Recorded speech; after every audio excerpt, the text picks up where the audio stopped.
Sermón de las 7 palabras. Primera palabra: Padre, perdónalos porque no saben lo que hacen. Lucas 23, 24. Con esta primera palabra de Jesús en la cruz, comienza él la misa del Calvario, haciendo así el acto penitencial por excelencia, el acto del perdón. Jesús pronuncia esta palabra desde la cruz, desde donde contempla la humanidad. De sus labios resecos por la fatiga y el cansancio de la cruz, brotan palabras de perdón que revelan su misericordia y su amor. Padre, perdónalos, porque no saben lo que hacen. Jesús nos justifica porque nos ama, nos perdona porque nos quiere felices. No quiere la muerte del pecador, sino que se convierta y viva. Desde la cruz nos ha dictado la cátedra más elocuente del amor. Nos ha enseñado el camino del perdón y la reconciliación. Nos ha enseñado que es necesario perdonar no solo 7 veces, sino hasta 70 veces 7. Es decir, perdonar siempre.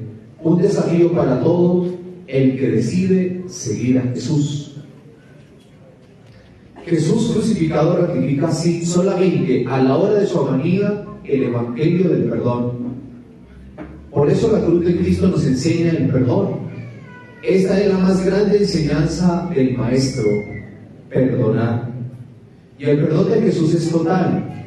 Nos justifica a todos, aún siente compasión por los que lo ultrajan. Cristo perdona para que nosotros perdonemos siempre a los que nos calumnian y nos persiguen, a los que nos odian y desprecian, a los que nos hacen el mal. Precisamente la religión que brotó del costado herido de Jesús en la cruz es una religión del perdón. La religión cristiana, la religión católica, es la única religión del mundo que exige perdonar. El Señor nos enseña su amor con el perdón, cuando Él mismo cumple los 4 grados que hay en el amor. Perdonar a los amigos, perdonó a Pedro. Perdonar a los enemigos, perdonó a los fariseos. Rogar por los enemigos. Ahí en el Calvario oró al Padre diciendo: perdónales, Padre. Finalmente perdona excusando a sus enemigos: perdónales porque no saben lo que hacen. El perdón es querer cambiar de vida, es dejar de sufrir, es hacer de su vida algo agradable. Nos preguntamos: ¿cómo perdonar? Para perdonar se requiere primero una decisión libre y voluntaria. Cuando decido perdonar, debo ponerme frente a la situación de mi agresor, de que me ha ofendido, mirarlo con nuevos ojos, aquel de quien solo sentía rabia y rencor. Ahora, por la misericordia de Dios, soy capaz de mirarlo con ojos de misericordia y compasión. El Papa Francisco nos recuerda: sin perdón solo queda una vida pastoral infecunda y estéril. Es necesario volver a lo esencial. Nos sentimos perdonados, pero no somos capaces de perdonar. Debemos volver a la misericordia divina. Nuestro país padece la violencia. La gran violencia es desde la casa, la familia. Según las encuestas, solo el 18% del total de la violencia es generado por el conflicto armado y los grupos subversivos. El porcentaje restante es violencia desde los hogares y de la convivencia diaria. Vivimos en la época de la venganza a flor de piel: matar, insultar, la violencia de la cuadra, del Transmilenio, justicia desde la propia mano, sicarios, extorsión, bancos de odio, fruto de la falta de tolerancia, convivencia y saber respetar las diferencias. Todo esto genera mucho dolor y sufrimiento. En Colombia, la violencia es una herida que no cierra. Estamos frente al gran desafío de la paz, la cultura del perdón y la reconciliación para vencer el rencor, la rabia, la retaliación y el odio. La realidad de la violencia y la venganza es porque nos gusta que nos perdonen, pero no nos gusta perdonar. El gran problema radica en que siendo perdonados, no sabemos perdonar. Debemos pasar de la venganza a la compasión. Es urgente activar en nuestras vidas la misericordia y el perdón. En nuestra querida patria Colombia, sin perdón no hay futuro. Debemos hacer la opción preferencial por el ofensor. Hermanos, para perdonar es necesario desaferrarnos del pasado, dejar el orgullo y la prepotencia. Hay que vivir la vida intensamente, pero no pensando en lo que pasó hace años, ni menos en la venganza, que es lo que me quita la paz interior. Es necesario purificar la memoria, sanar la palabra y sanar el corazón. Sanar la palabra es recordar el pasado sin resentimientos ni remordimientos. Sanar la palabra es cambiar la manera de hablar, superar el negativismo, el pesimismo y dar un paso al lenguaje asertivo, lleno de optimismo. Es dejar de renegar de la situación que vivimos y más bien bendecir, no maldecir. Sanar el corazón es quitar de nuestra vida ese dolor que nos embarga, para que solo brille el amor, el perdón y la reconciliación. Sanar la memoria, la palabra y el corazón es recordar con gratitud el pasado, vivir con pasión el presente y abrirse con confianza al futuro. El Dios de la misericordia nos dé la gracia de perdonar y de ser perdonados.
Segunda palabra.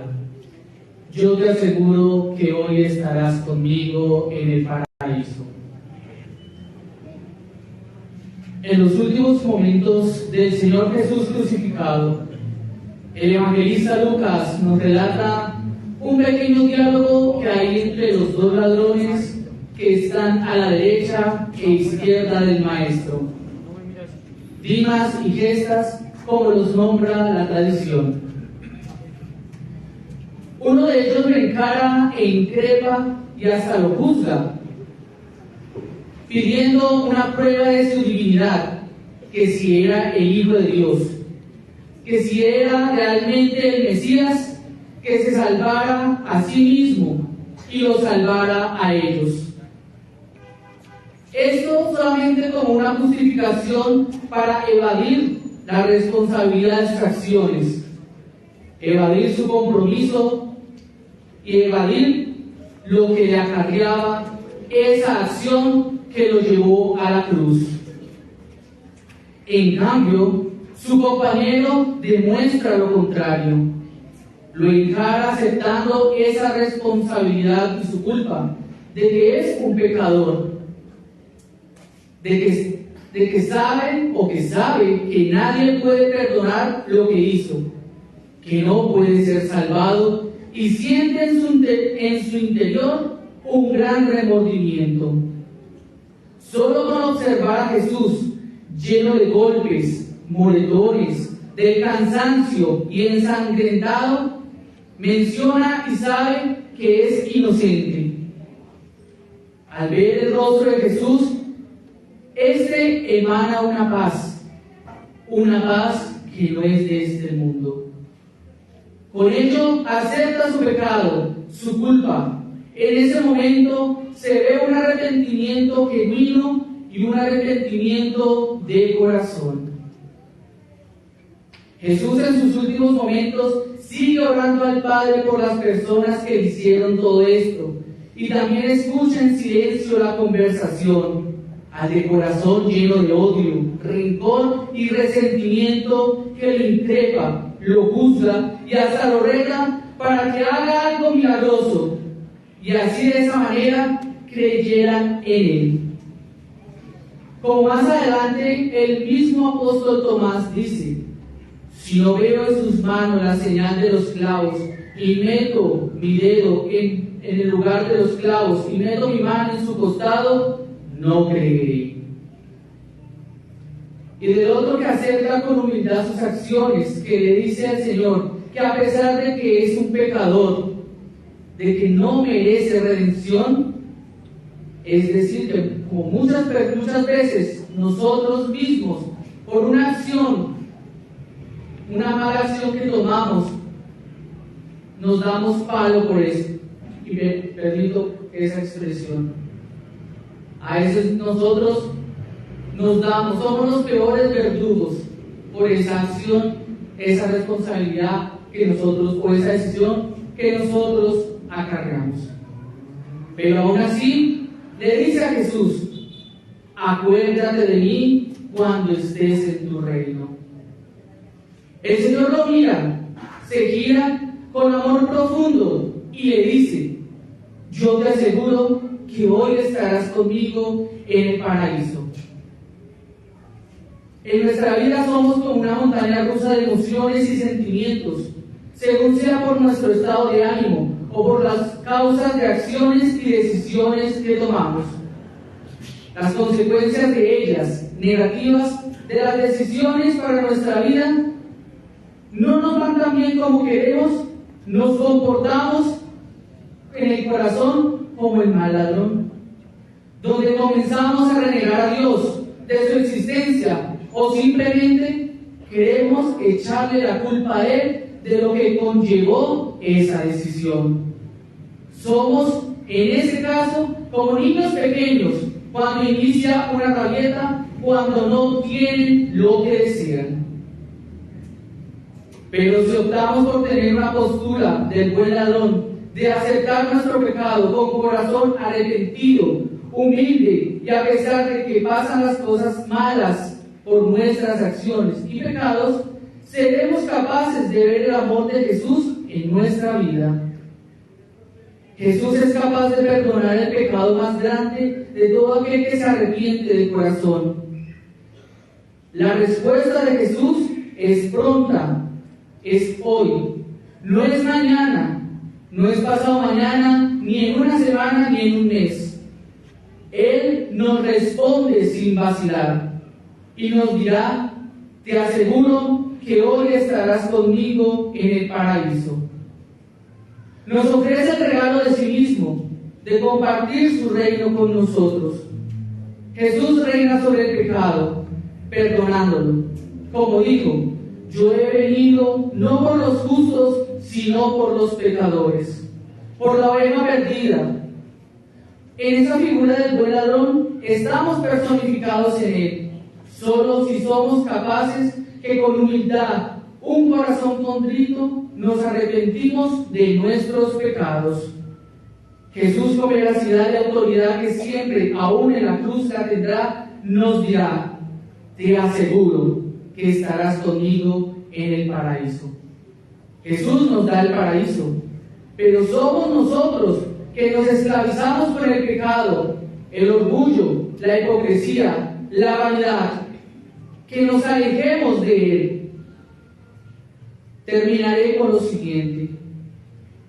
En nuestra vida siempre habrá cosas buenas, habrán cosas malas, siempre por nuestras acciones. pero debemos tener siempre en claro lo siguiente: que aceptemos a Jesús, su amor, su misericordia. Sacrifiquemos nuestro orgullo e incredulidad y más bien con una gran convicción profunda, digámosle: Jesús, acuérdate de mí cuando estés en tu reino.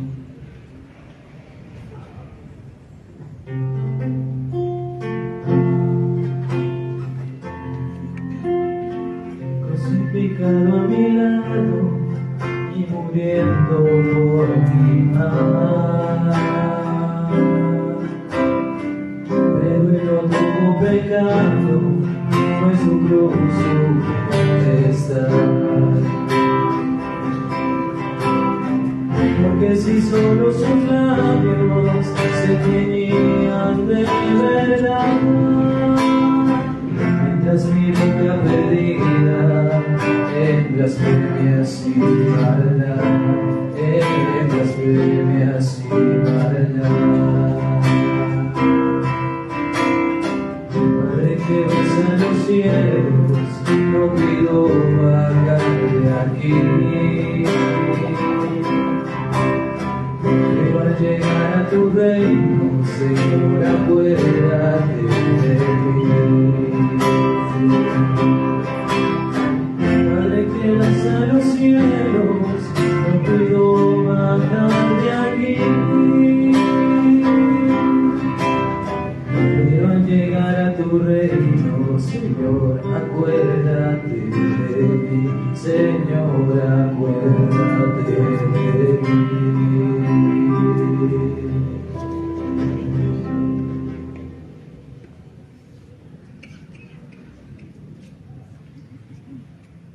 Tercera palabra. Mujer, he ahí a tu hijo. Juan, he ahí a tu madre. Estamos en el momento y en el acontecer más grande de la humanidad.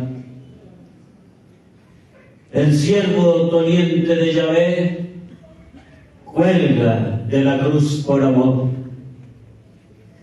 El Dios que se ha hecho hombre, pero también que el divino se rebajó de su condición humana y no tomó alarde de Dios, sino que vino a vivir en medio de nosotros para mostrarnos lo que Él dijo: el camino, la verdad y la vida. Vemos a Jesús en la cruz despojado, cuerpo entregado y sangre derramada. Pero le falta una cosa: la madre. Se despoja de la madre, de lo único que tiene.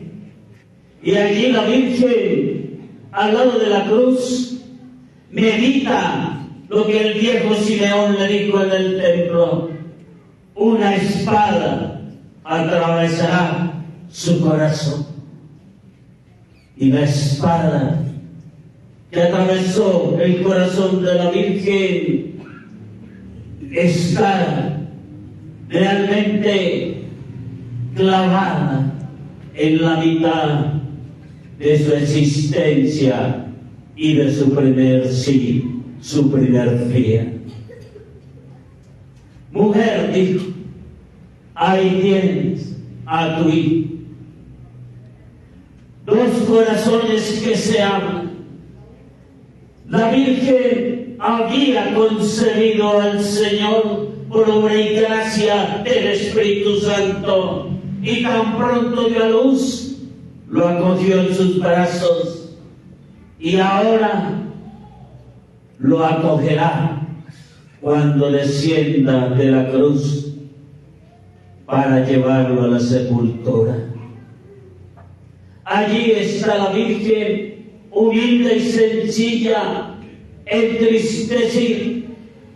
Ya había recibido del Padre la misión de que fuera la madre del Hijo, histórico, la madre desde la fe y la madre en el acontecimiento post-pascual. Ahora ella la sorprende Jesús en la cruz, le da una nueva misión: ser la madre de la iglesia, la madre de cada uno de nosotros. Y ahí la Virgen María, en esa misión, en ese segundo día, será proclamada bienaventurada por todas las generaciones hasta la eternidad. Por eso el Ave María, ¿verdad? Y en ella, al recibir la misión de Cristo, en esa mujer está representada la mujer colombiana. Está representada cada una de ustedes, mujeres de Dios. Ella guardó la tradición, a pesar de sus dificultades, a pesar del camino de la cruz, a pesar de ello, la Madre del Señor, en un sí permanente, fue llamada también por la Iglesia la estrella de la evangelización. Y aquí el mensaje: mujeres de Dios, mamá, abuelas, sigan en ese sí. Sigan enseñando a las criaturas que nacen, a nuestros nietos, a sus hijos, mamá, la tradición de la iglesia. Sigan, mamá, con sus llantos y sus lágrimas, pero también con su fe y llena de esperanza, con su testimonio de vida, mamá. Llevar a los hijos al camino de la cruz que lleva a la redención. Hoy el mundo suplica por vocaciones sacerdotales y vemos que de las familias ya no brotan ese semillero que esperábamos. Ustedes, mamás, son la imagen de la Virgen María, que gestan a Jesús en cada uno de sus quehaceres cotidianos, y con su oración, su perseverancia, y aunque sufran los desamores de la vida, las dificultades, mamá reza, mamá va a misa, mamá se confiesa, y ese testimonio es el grano de trigo que cae en tierra y que muere para dar vida, según el testimonio de Cristo, ante esas criaturas, ante esos hijos y esos nietos. María, la estrella de la evangelización, se manifiesta al mundo en diferentes advocaciones, y cuando estamos con ella, hay descanso para el alma. Es ella la que nos lleva a Jesús. Mamá, abuela, gracias por darnos la vida. Gracias porque son gestoras de paz, de misericordia y de amor. Gracias porque ustedes, se le nota en sus rostros ternura, soberbia. Muy pocas veces o rara vez he visto una mamá hipócrita o que no sea sincera. Siempre veo una mamá que da la vida por su familia. Y en ustedes, como mensajeras de la evangelización, damos gracias a Dios por las comunidades religiosas donde las mujeres entregan su castidad para llevar el mensaje de Cristo a todos los rincones del mundo. Damos gracias a Dios porque hay imagen de la Virgen María en la cruz, en medio de las dificultades del hogar, tenemos ministras extraordinarias de la comunión, tenemos semilleros en las niñas acólitas, que es la esperanza y el fermento para la iglesia. Y desde cada vocación como madre en la casa, lavando, cocinando, planchando, se escucha la voz de Dios a través de mamá. Se escucha mamá cocinando, lavando, planchando, rezando el rosario. Se escucha mamá escuchando la palabra de Dios en la televisión. Ahí está la Virgen en ustedes. Primera parte para ustedes, mamás. Dios los bendiga y sigan siendo mensajeros de la estrella que viene Dios a habitar en su corazón a través de la palabra. Gracias, porque con su amor evangelizan. Gracias, porque con su amor nos enseña a perdonar. Gracias, mamá, porque con ustedes tenemos sentido en la vida. Al mirar a la Virgen, vemos lo más grandioso que Dios nos ha dado. Mamá nos trae la vida, que es Jesús. Dios las bendiga, mamás, por ser imagen de la vida, por ser imagen del amor de Dios maternal en el hogar. Gracias, porque así como la Virgen recibe a Jesús en el sepulcro, también ustedes han gestado la vida y han tenido que despedir hijos. Pero ahí está mamá, contemplándonos, queriéndonos, amando. Mamás, que la Virgen María me las siga guardando y guarden las tradiciones del Señor. Abuelas, sigan orando, que ustedes son testimonio desde el sufrimiento que lleva a la redención por el bien de sus familias, de este mundo. Dios me las ame mucho y la Virgen María las consuele en la tribulación, y el día que sean llamadas se encuentren con su Hijo Jesucristo en la eternidad. Amén.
Cuarta palabra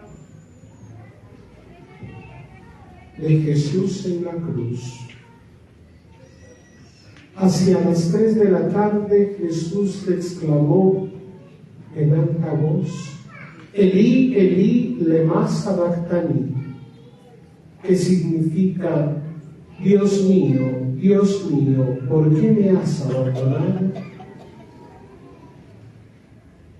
Quizás es uno de los pasajes que más desconciertan. El mismo Jesús que curaba enfermos, el mismo Jesús que hablaba de cumplir la voluntad del Padre, ahora suplica a su Señor, suplica al Padre. Pero esta súplica es también signo de esperanza. Es fruto de la plenitud de la encarnación que había comenzado cuando nació de María Virgen y cuando día tras día seguía a sus padres, cuando en Nazaret crecía en sabiduría, en estatura y en gracia ante Dios y ante los hombres. Es también una súplica que no es desesperada, es una súplica que simplemente dice: Padre, ¿por qué estoy solo? ¿Por qué me abandonaron todos y por qué tú haces silencio? Y es que ese silencio de Dios siempre desespera al hombre. Ese no encontrar a Dios hace que el hombre viva en angustia, sin sentido, buscando muchas cosas, buscando muchas experiencias para dar sentido a su vida. El mismo Jesús que hoy pide por su soledad, también nos acompaña. Y también está presente en tantos hermanos que no encuentran a Dios. Está presente en tantos hermanos que por nuestro antitestimonio no pueden encontrar a Dios. Es una oración, es una súplica redentora que pide de cada uno de nosotros un ejercicio de auténtica conversión. Una conversión que nace de esa búsqueda del Señor. Por eso en esta noche del silencio de la Iglesia en la liturgia, qué bueno que todos nosotros en ese silencio buscásemos a Dios y le diéramos la oportunidad de decirnos: aquí estoy. Y le diéramos la oportunidad de demostrarnos que no nos ha abandonado, que siempre está con nosotros. Tantos y tantos hermanos en el mundo, en nuestro barrio, en nuestra parroquia, están solos, están tristes, viven en angustia. Y quizás también hoy nos dicen: ¿por qué nos han abandonado? El abandono que muchas veces podemos vivir en nuestra familia. El abandono que nos aleja de esa visión de vida y de esa salvación que Cristo nos ha traído. Por eso, queridos hermanos, en esta noche quisiera que hiciésemos oración. Una de las reflexiones que la Iglesia ha preparado este año por medio del Santo Padre, en la 11ª estación que fue proclamado en Roma hace unas horas, y que les invito a que digamos juntos: haz, Señor, que te reconozca y te ame.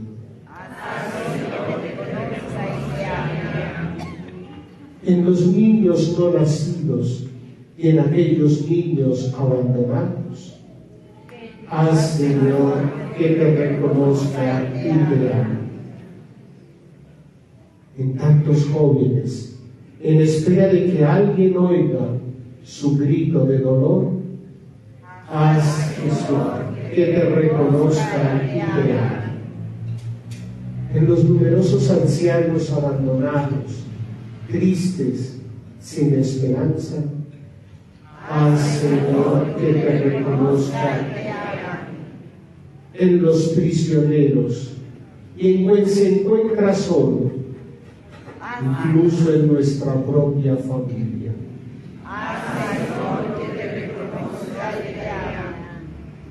en todos los pueblos que viven violencia, en esta sociedad que tantas veces quiere construir la paz, pero desde el egoísmo y no desde el amor, la generosidad y la renuncia a mis propios intereses.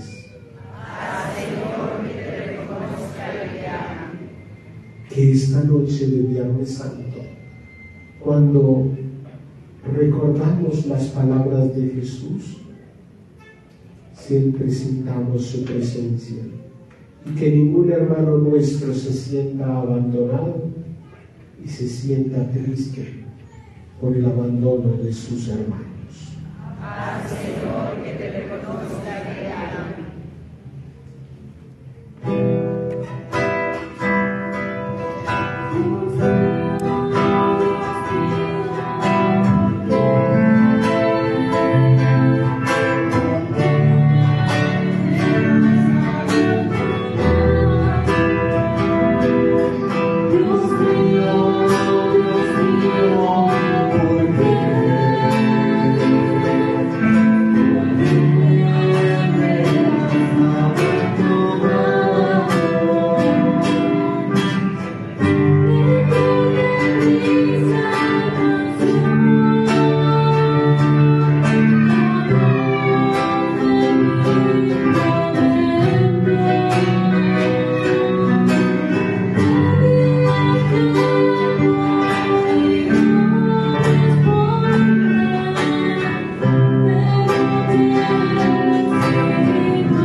Quinta palabra.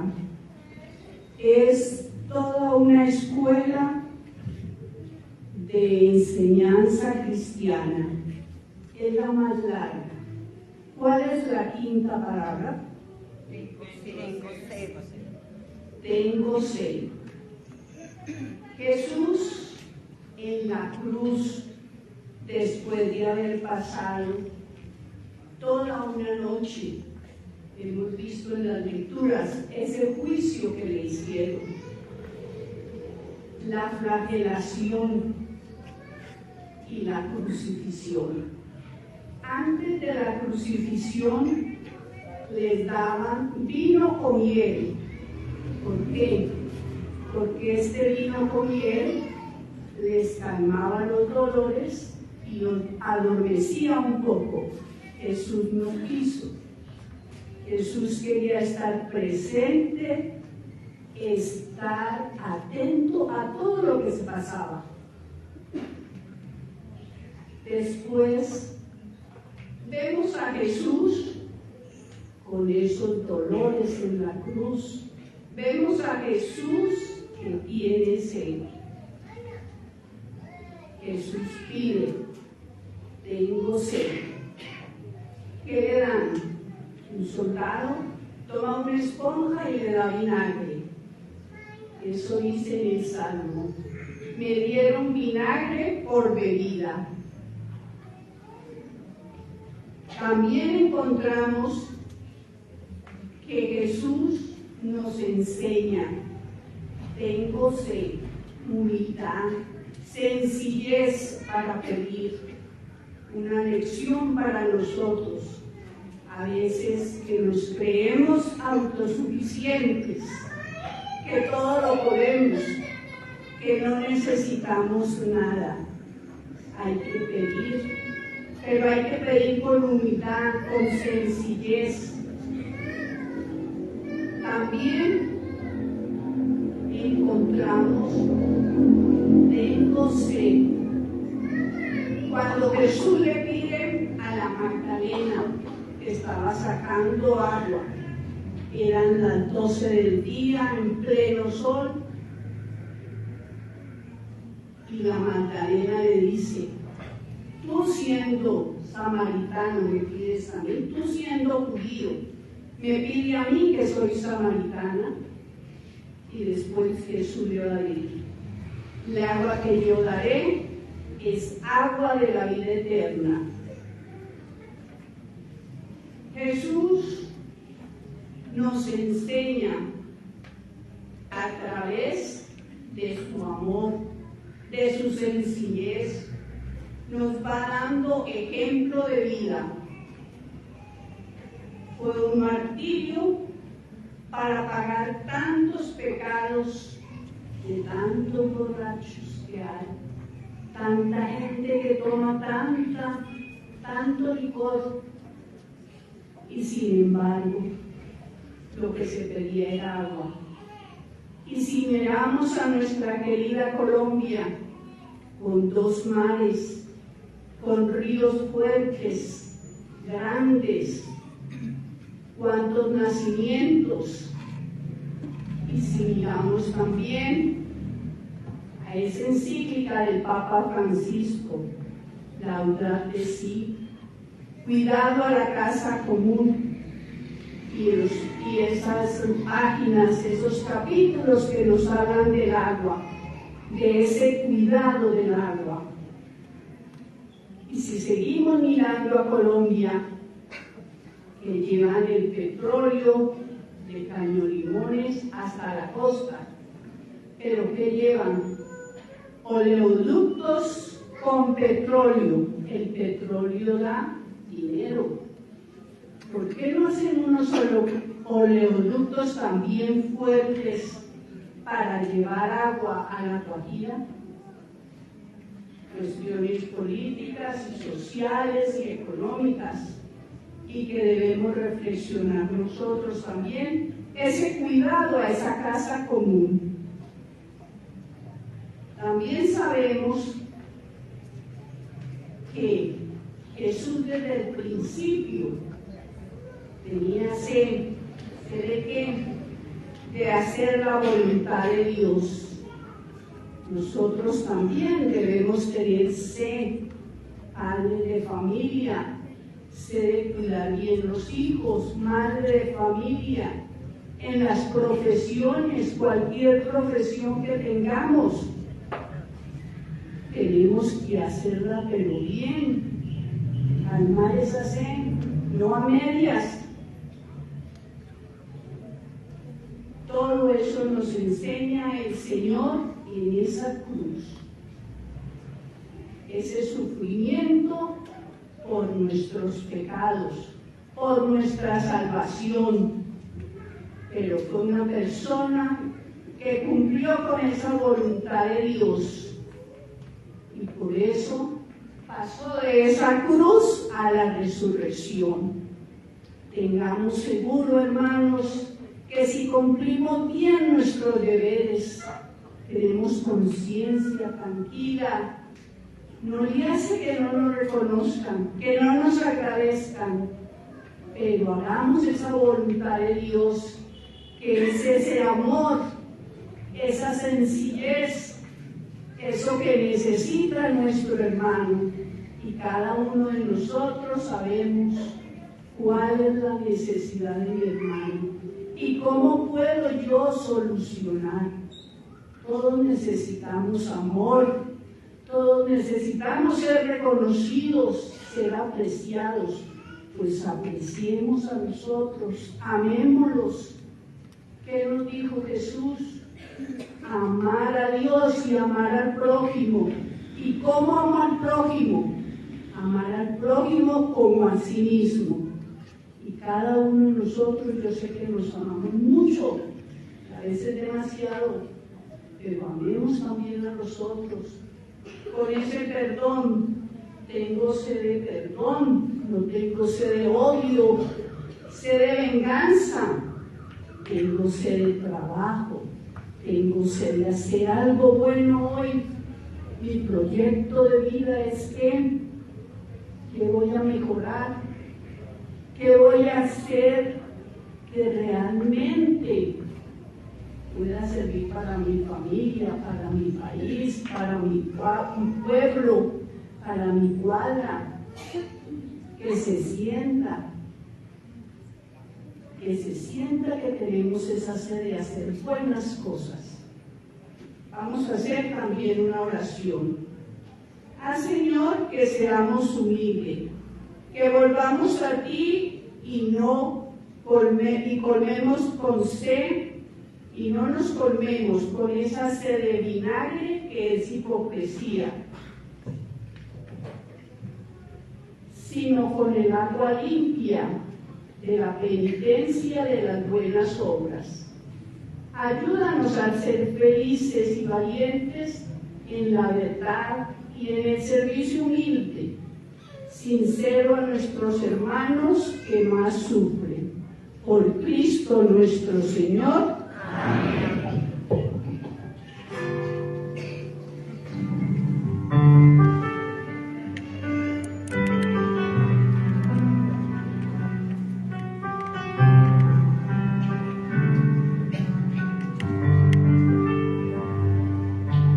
Tengo sed de ti, Señor. Tengo sed de ti y de tu amor. Tengo sed de ti, Señor. Quiero más de ti y de tu amor. Refresca mi alma, Jesús. Ayúdame a llevar tu cruz. De tu frente yo quiero beber, a tus brazos quiero correr, porque tengo sed de ti, Señor. Tengo sed de ti, de tu amor. Tengo sed de ti, Señor. Tengo sed de ti, de tu amor. Quisiera explicarte que contigo estoy. Soy conmigo y te quiero ayudar.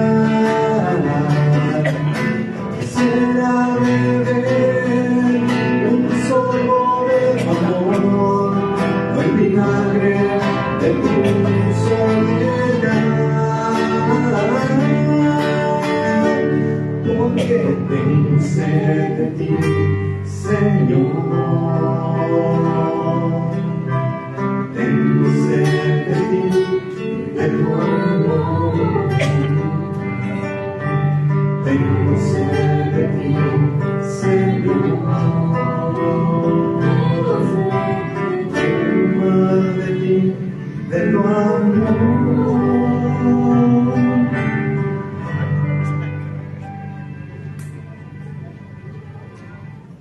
Todo está cumplido. Esta palabra que nos cuenta San Juan, quien estaba allí y la escuchó de los labios de Jesús, nos deja en claro que no era una derrota de él ante el mal, sino precisamente una victoria sobre ellos. También nos recuerda el invaluable amor de Jesucristo para con nosotros y que se había cumplido las profecías, lo que conocemos del Antiguo Testamento, y lo que él mismo, Jesús, en su caminar con los apóstoles, había dicho que sucedería al ir a Jerusalén, y el sufrimiento que viviría para que se cumpliera lo que el Padre quería de él. Algo que nos identifica como católicos, que nos debe identificar como católicos, como cristianos, es entender el significado de la cruz, y que con ese sacrificio fuimos lavados por la sangre de Cristo, es comprender el valor de su sangre, y que con ese sufrimiento, para que todo se cumpliera, es que tú y yo tenemos cada día una oportunidad para reconciliarnos con Dios, sin importar lo difícil del camino, sin importar nuestras creencias o el tamaño de nuestros pecados, sin importar qué tanto nos alejamos de Dios. Con cada Semana Santa, con cada día en la Eucaristía, con estas celebraciones, el significado de nuestra fe y el misterio del trigo pascual, Dios nos llama a recordar ese sacrificio. Y el mandamiento de amarlo sobre todas las cosas. Dice Mateo 22, amarás al Señor tu Dios con todo tu corazón y con toda tu alma y con toda tu mente. Y es más fácil llevar a cabo ese mandamiento de amor cuando recordamos ese sacrificio de Jesús en la cruz y el valor de su sangre para el perdón de nuestros pecados. En Isaías 53 encontramos, ciertamente llevó él nuestras enfermedades y sufrió nuestros dolores, y nosotros le tuvimos por azotado, por herido de Dios y abatido. Mas él herido fue por nuestras rebeliones, molido por nuestros pecados, y el castigo de nuestra paz fue sobre él, y por su llaga fuimos nosotros curados. Entender esto también debe enseñarnos a dar gracias en todo momento, ver a Jesús como proveedor de nuestra mesa, de nuestra salud, ver a Dios en medio de la tribulación y superar cada prueba que la vida conlleva, jamás culparlo, sino por el contrario, ver en Él con esperanza que todo aquello por lo que pasamos tiene un sentido, un propósito, y encontrar cómo sacar fuerzas para sobrepasarlo. Dar gracias por la vida, por cada pequeño sentimiento que nuestro corazón alberga, por el día, por la noche, siempre dar gracias. Ahora hablemos de la tarea que tenemos. Dijo también Jesús, si alguien quiere venir conmigo, que se niegue a sí mismo, tome su cruz y me siga. Si uno quiere salvar su vida, la perderá, pero el que pierda su vida por mí, la encontrará. A lo largo de la Biblia encontramos muchas historias y, tan solo con la vida de Jesús, aún más vemos cómo es llevar una vida cristiana. Somos conscientes que somos pecadores y que no somos quizás el mejor ejemplo para nuestros hermanos, que como todos estamos llenos de dudas, miedos e incertidumbres, que en momentos no nos dejan avanzar, que sentimos a veces a modo de juicio contra Dios el por qué nos pasan tantas cosas, pero que olvidamos que estamos en un caminar con Él, que tenemos una larga tarea y que al ver atrás solo debemos tener presente que Cristo nos acompaña en este camino que llamamos vida.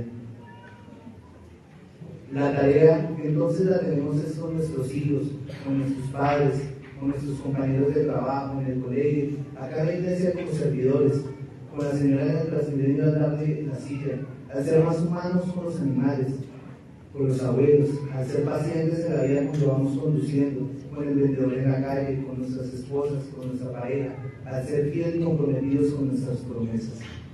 Y los tantos pequeños actos que pueden hacer de este mundo uno mejor, para que las generaciones que vengan recuerden que hay un Dios vivo que los amó al extremo y está con nosotros todos los días.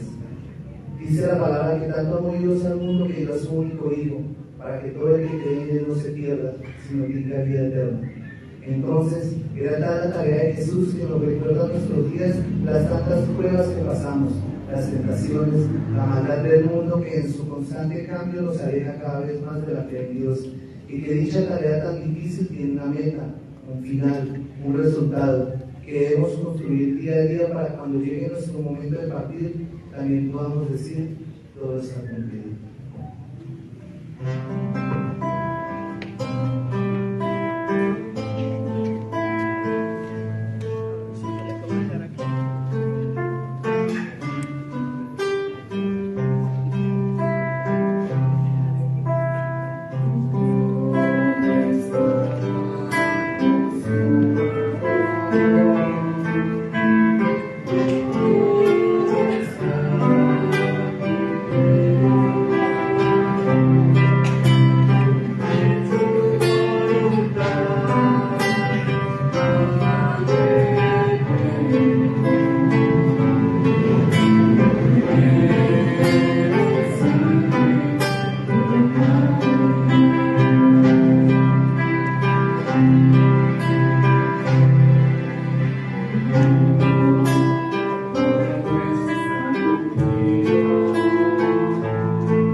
Séptima palabra. Padre, en tus manos encomiendo mi espíritu. Estas palabras son la consolidación de su proyecto, de su fe y de su esperanza. Son la negación de la victoria final de la muerte. Aún en la más profunda oscuridad, aún en la más vergonzosa derrota, tenemos que seguir esperando contra toda desesperanza, que nuestra vida, que nuestro espíritu, que nuestros pueblos puedan ver la luz. A veces no es fácil asumir una actitud de esperanza, sobre todo en algunos contextos difíciles, sociales y personales, en los que se viven situaciones que nos ponen a prueba. Pero no podemos renunciar. Tenemos que escuchar el grito de Jesús en el grito de tantos, en nuestro propio grito. No podemos renunciar. Tenemos que unirnos a Jesús para decirle al Padre que en sus manos encomendamos nuestro espíritu, que seguimos de pie, que creemos en Él, que nos negamos a pensar que la muerte o las situaciones negativas de la vida tengan la última palabra, que nos negamos a creer que no merecemos ser amados y que negamos a aceptar que el ser humano no es más que una mueca de dolor.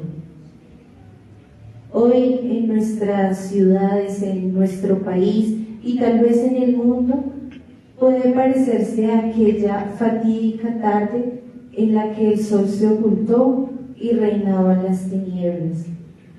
Pero no renunciamos, no nos rendimos. Aquí estamos y todavía cantamos, todavía pedimos, todavía oramos, porque todavía soñamos. Esperamos que el jardín se ilumine con las risas y con el canto de los que amamos tanto.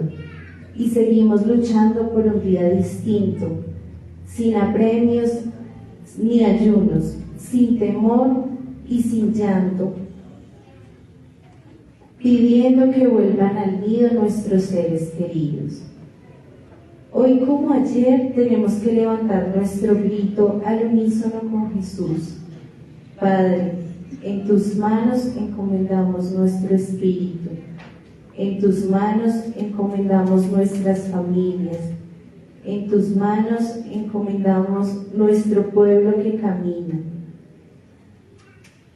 Pero quiero invitarlos a algo, a ir un poco más allá y a no dejar solamente en las manos de Dios lo que está en nuestras manos. Es un poco irresponsable dejar en manos de Dios lo que tenemos que hacer nosotros. Si somos padres, seamos responsables de nuestros hijos, protejámoslos, eduquémoslos para que sean buenos seres humanos, felices, dignos, constructores de vida y de paz, de justicia. Nosotros como padres, como hijos, como ciudadanos, como trabajadores, como varones o mujeres, como seres humanos. Las últimas palabras de Cristo en la cruz son claramente las palabras de una persona que confía plenamente en el Padre. Es una oración en la cual expresa su confianza en Dios. Expresa a plenitud no haber sido abandonado en ningún momento. Las palabras de Cristo en la cruz son un recordatorio de cómo debe ser nuestro paso por este mundo. Y para llegar a este punto, primero debemos preguntarnos cuál es nuestro propósito, si estamos cumpliendo con la obra que Dios tenía pensada desde un inicio para nosotros en nuestras diferentes facetas, dentro de nuestras familias y en nuestra sociedad. Es una entrega total durante su último aliento. ¿Cuántos de nosotros quisiéramos experimentar una confianza a tal punto en nuestro último aliento de vida? Pero hoy no es solo la invitación a confiar plenamente en Dios en este último momento, al final de nuestros días. Es un recordatorio de que aún en nuestro paso por la vida En los momentos de mayor angustia y de mayor dolor, podemos y deberíamos entregarnos completamente al amor y la misericordia, a los planes de Dios para nuestra vida. En muchas ocasiones hacemos todo lo contrario. En los momentos de angustia, en los momentos de dificultad, es cuando más rápido nos alejamos de Dios. Le reprochamos y dudamos de Él. Es momento quizá de reflexionar profundamente si yo creo verdaderamente en Dios, si estoy dispuesto a entregarme sin peros, sin dudas, sin titubear, si creo que Él verdaderamente lo puede todo, aunque por momentos podamos no entender cuál es su plan y su propósito para nosotros.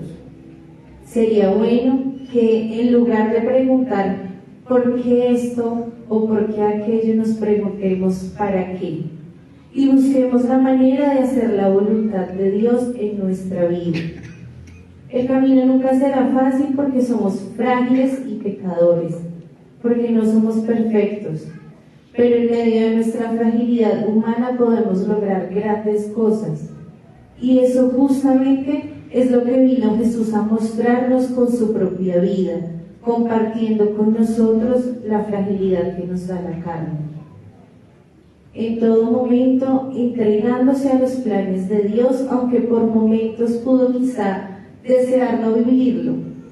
Nosotros podemos también, al igual que Jesús, pedirle a Dios que nos ayude a sentirnos acompañados, sentir que el propósito de Él en nuestra vida es mayor que cualquier dificultad, mayor que los malos momentos, mayor que las situaciones sociales a las que nos vemos enfrentados a diario y que nos llevan a preguntarnos muchas veces si vale la pena continuar.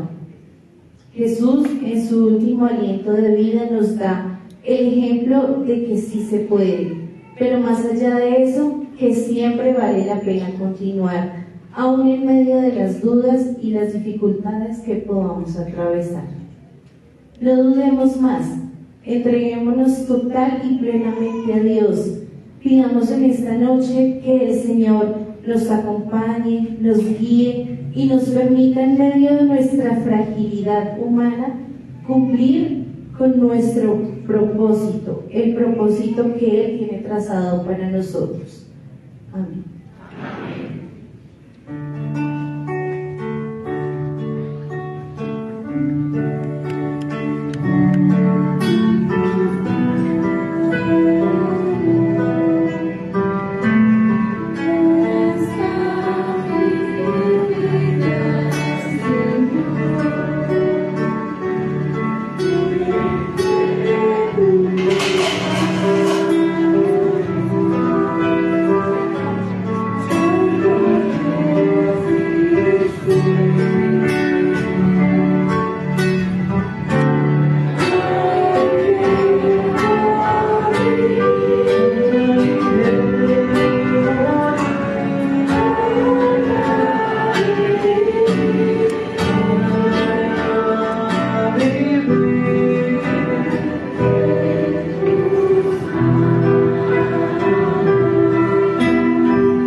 Hermanos, el sacrificio de Cristo ha sido consumado y es una muestra más de su acción misericordiosa.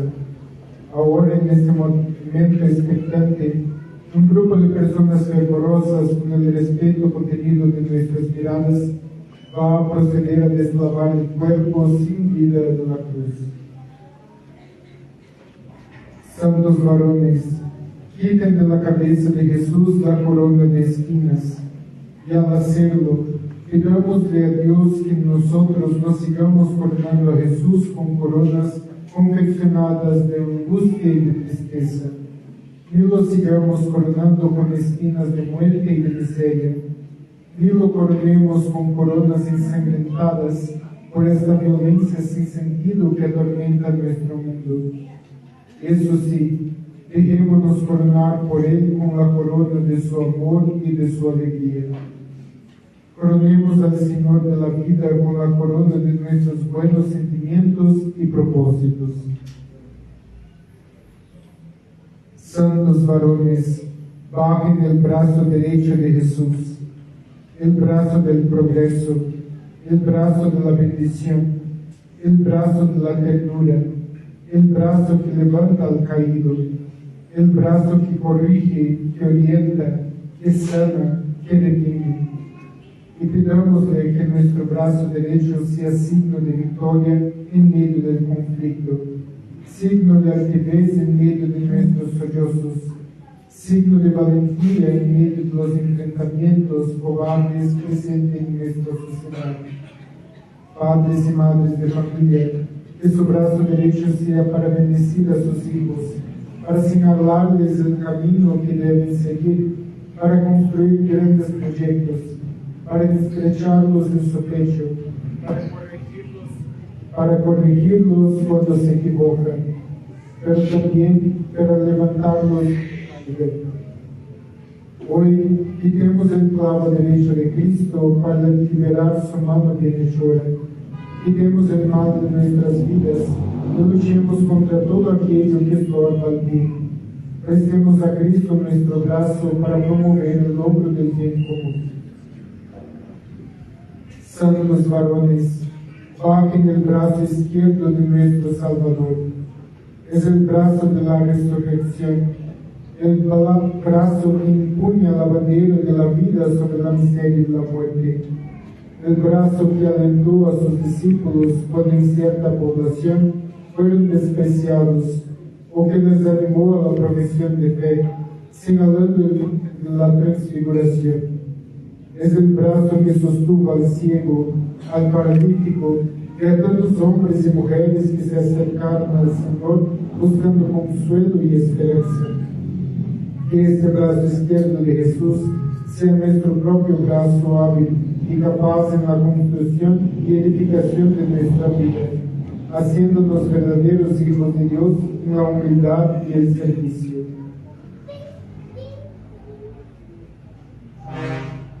Hoy quitemos el clavo izquierdo de Cristo para que con su divina habilidad persuada a los alejados de las necesidades de volver al amor.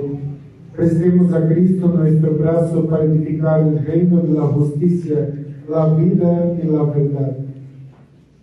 Santos varones, bajen los pies de Jesús, esos pies que se desgastaron dejando a su paso alegría y bendición. Pies descalzos que devolvieron dignidad a los pobres, pies sagrados que con sus dulces huellas bendicen nuestra tierra. Son los pies descalzos de los pobres que anhelan calzarse las sandalias de las oportunidades de trabajo para su sustento diario y el de su familia. Son los pies de los hombres, mujeres, niños y ancianos mutilados por el miedo de esta pandemia.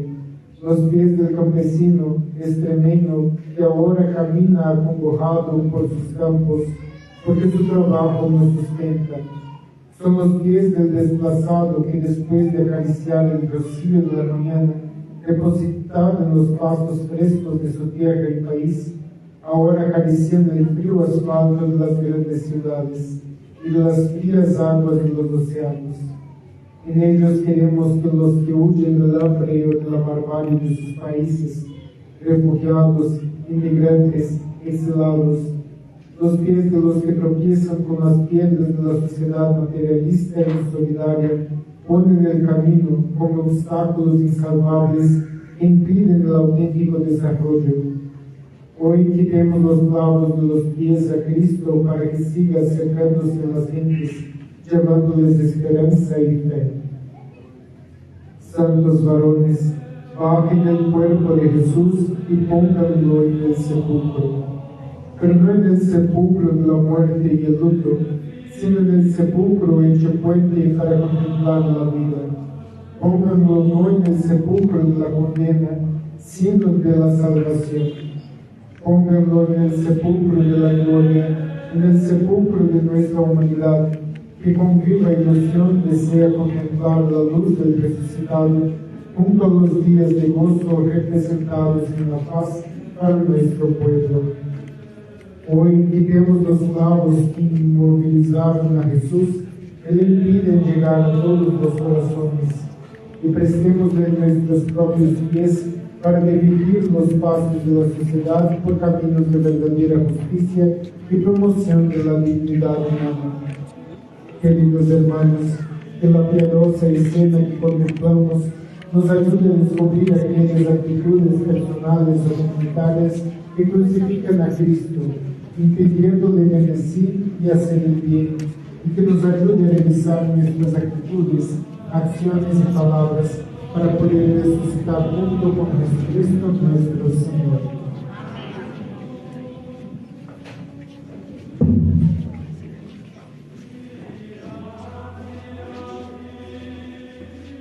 María Santísima, concédenos acompañar a Jesús en su muerte y caminar con Él hacia la resurrección en esta tarde de dolor de Viernes Santo, acompañados de tu mano y apoyados en tu regazo como Juan.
Queridos hermanos, invitamos para que sigamos contemplando en el silencio estos misterios. Hemos contemplado a Jesucristo en la cruz que muere como nuestro Salvador. Ahora en el mismo silencio contemplamos a Jesucristo que es sepultado. Dos realidades que también nosotros debemos compartir. Por eso los invito para que hoy profesemos una vez más nuestra fe en el Señor. Nuestra fe la profesamos de que Él ha sido crucificado, de que ha muerto y también de que ha resucitado. Vamos a profesar nuestra fe con mucho amor al Señor, diciendo: creo en Dios Padre Todopoderoso, Creador del cielo y de la tierra. Creo en Jesucristo, su único Hijo, nuestro Señor, que fue concebido por la gracia del Espíritu Santo. Nació de Santa María Virgen, padeció con el poder de Poncio Pilato, fue crucificado, muerto y sepultado. descendió a los infiernos, al tercer día resucitó entre los muertos, subió a los cielos y está sentado a la derecha de Dios Padre Todopoderoso. De venir a venir a buscar a los muertos. Creo en el Espíritu Santo, la Santa Iglesia Católica, la comunión de los santos, el perdón de los pecados, la resurrección de la carne y la vida eterna. Amén. Tener un momento para contemplar a Jesús en el sepulcro, como les he insistido, en el silencio. Qué bueno que al lado de Él oremos por nuestros seres queridos que han partido a la eternidad. Hay muchos seres queridos, oramos por ellos. Pero también oremos por nosotros y pidamos al Señor que así como Él se preparó para este momento, también nosotros un día estemos preparados para el bautismo del Señor. No olvidemos, una vez más, insisto, vivir este momento de contemplación y de silencio que nos